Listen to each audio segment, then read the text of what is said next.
What's up, Achievers? Today I'm going to take you step by step through how to perform a Turkish Get Up.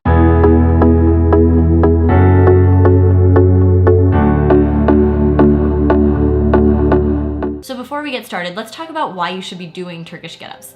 Turkish Get Ups are this combination of strength and stability and balance and control. And they really have all of these aspects coming together in one fluid movement. And we love that because we don't really see that in a lot of other exercises where you get all of those things in one simple exercise. Now I say simple, but I realize that when you look at it for the first time, you might think it looks really complicated. So today I'm going to break down step by step how to perform it so that you can go home and do it on your own. I'm going to start by teaching you how to do this without any weight. It's really important to master this movement, just body weight, without a weight in your hand, so that you can get an understanding of how the movement flows before you're worried about a weight being overhead. So let's start with the start position. What you're going to do is you're going to lie down on your back. You're going to bring your legs and your arms out at 45 degrees away from your body. Once you're in position, you're going to bring your right arm up toward the ceiling and pull your left knee in. So your knee is bent, your foot is turned at about a 45-degree angle. You should find a spot where you can really push down into the floor with that foot. This is going to be your start position. From here, you're going to push your foot into the floor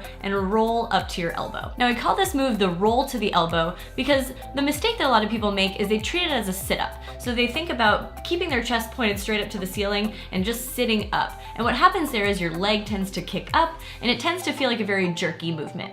Instead, we want to think about angling your chest at about a 45-degree angle as you roll up to your elbow, making that transition nice and smooth. One other mistake here is that we tend to sink into that shoulder and let that shoulder shrug up to the ear. We want to avoid that because that bottom arm is going to be where you need to be the most stable because it's supporting all of your weight plus the weight of the kettlebell. So we're rolling to the elbow, pushing down into the floor, creating space between your shoulder and your ear. From here, the next step is going to be press to hand. So from your elbow, you're going to press up to your hand. You're going to maintain that space between your shoulder and your ear, and you're going to slightly rotate your fingers back. This is going to put you in a good position to keep your shoulder packed in this packed down and back position.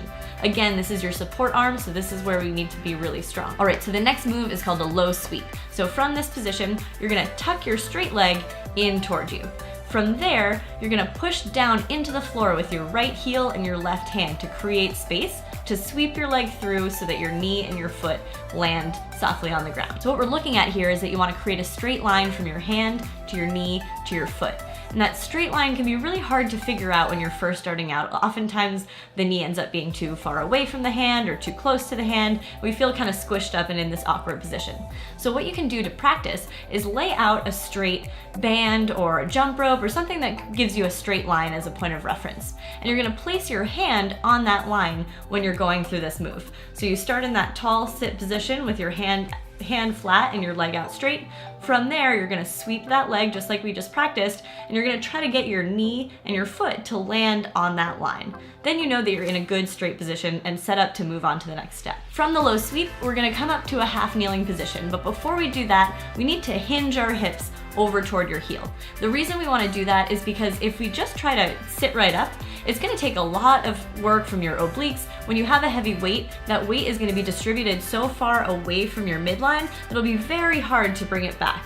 So what we wanna do is shift our hips over. That gives you a much better leverage position to then come on up into a nice half kneeling position. So throughout the movements that I've showed you so far, you'll notice that I'm looking up at the hypothetical kettlebell that's in my hand. And we want to do that throughout those first few movements until we get to this hinge to half kneel. Once we get into our hinge and we come on up into that half kneeling position, we want to fix our gaze straight forward as opposed to looking up. This is because when we go to stand, if we're looking up, we're going to feel really dizzy and disoriented. So we want to look straight ahead. We'll be in a nice straight posture. As we're going back down, when you transition back down into that hinge to half kneel, you're going to look back up at the kettlebell, and you'll see that happen as I go through that. Now, once you've performed that hip hinge and come up out of it, you'll notice that you're not quite in line. You're not really in a good half kneeling lunge position yet. We want to make sure we take the time to straighten out before standing up. So we have two options for how you can do this. Option number one is to windshield wiper the back leg. So simply take that back foot and rotate it so that you end up being in a nice straight line. Option number two is to move the front leg instead. So this is a good option for anyone who has any knee discomfort, or if you're wearing shorts on turf, you don't want to scrape up your knee, this is a good alternative. So just move that front leg around, and now you're again in a good straight half kneeling position. Now we're almost there. All we have to do is stand up. So what we're gonna do is you're gonna make a nice tight fist with your opposite hand. You're gonna get tight and tall and push into the floor and stand up tall. So now you've done the get up, but we still need to get down. And this is still important. We still need to focus on all the steps on the way down in order to optimize this movement. So we're gonna reverse everything we just did. So starting from standing, you're gonna take a big step back, and you're gonna very gently tap your knee to the floor. We wanna make sure we're not crashing down on that knee, so very gently touch the knee to the floor. From there, you have your two options again of either swinging your front leg around or swinging your back leg around in order to get into this open half kneeling position. From here, you're gonna hinge your hips back toward your heel and reach your hands straight out to the side. We wanna make sure we don't reach behind you because that will set you up in a weird position. You'll be out of alignment. So straight out to the side so that your hand, your knee, and your heel are all in line again. All right, from there, you're gonna push your hand and your heel into the floor to create space to sweep your leg back through and land softly on your butt. Now here, we really wanna make sure that we keep that bottom arm straight as we bring our butt down to the floor. What often happens is people bend that arm too early and that they lose that shoulder packing and that good, strong, stable base. So make sure you're keeping that arm straight and gently sit down on the floor. From there, we're gonna go from your hand down to your elbow.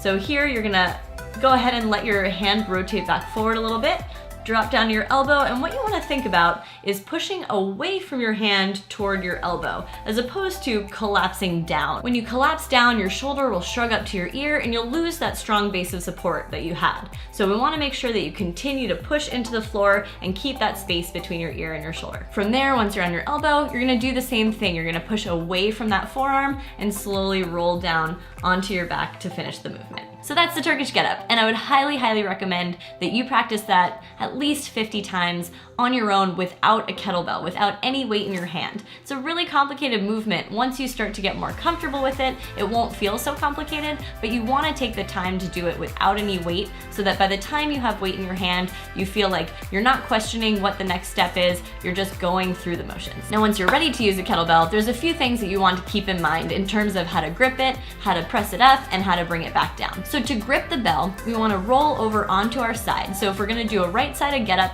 we're going to roll over to your right side. You're going to slide your right hand through the handle and you're going to grip it so that your wrist is already in a good straight position. If you try to start with a bent wrist, press it up, and then try to straighten out your wrist, it's gonna be a lot harder and it's gonna require a lot more out of your forearms. It's really not gonna be super comfortable. So instead, take the time at the bottom to get into a straight wrist position right from the start. Now, once you're there, you're gonna take your left hand and grip it over the right hand. So you have both hands around the bell.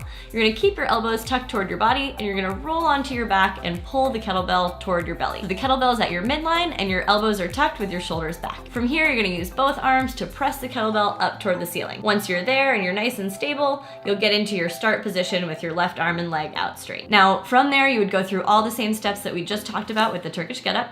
When you get back to the bottom, you're not done when your back hits the ground. You're done when the kettlebell's on the floor. So we still have some steps to consider. So once you're on your back and your arms up to the ceiling, you're gonna reverse what we just did. You're gonna take that left hand and grip the right hand. You're gonna pull the kettlebell down toward your belly, keeping your elbows tight and your shoulders packed.